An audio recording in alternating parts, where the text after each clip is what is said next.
Imagine a time before factories, before global trade, even before widespread wage labor. How did human society transition from systems built on tradition and local economies to one driven by profit, markets, and the relentless accumulation of capital? What profound forces reshaped our world so dramatically? Early capitalism did not simply emerge organically from peaceful trade. Instead, its origins are deeply rooted in a violent, often brutal historical process known as primitive accumulation. This involved the forceful separation of producers, like peasants, from their means of production, such as land and tools, transforming them into a landless, propertyless class compelled to sell their labor for wages. Primitive accumulation refers to the historical processes that created the fundamental conditions for capitalism, a large class of wage laborers and the concentration of wealth, or capital, in the hands of a few.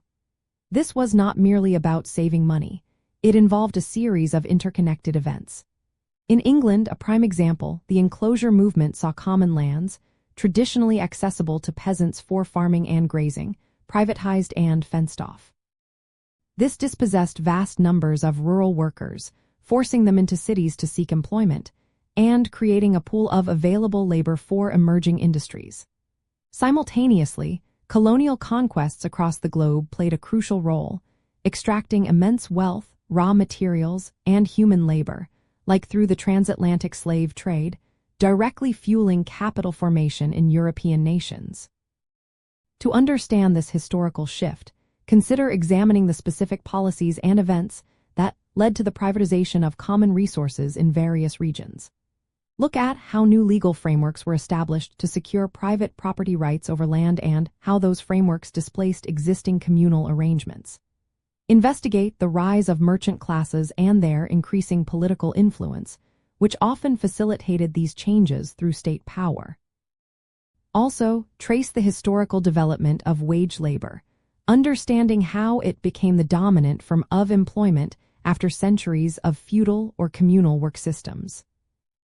A key, often overlooked, aspect of this transition is the concept of debt peonage, where individuals were effectively trapped in perpetual servitude through cycles of debt. This, alongside the violent suppression of peasant revolts and the establishment of strict vagrancy laws, ensured a compliant and available workforce for the nascent capitalist system.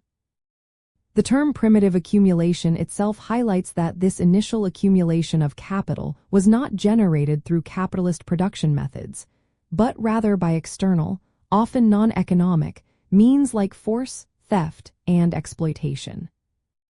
Ultimately, recognizing the origins of early capitalism in primitive accumulation helps us understand that the system was built upon fundamental transformations of social relations and property. It underscores how the foundation of modern wealth was often laid through coercion and the restructuring of society to create a class of capital owners and a class of wage laborers, a dynamic that continues to shape our world today.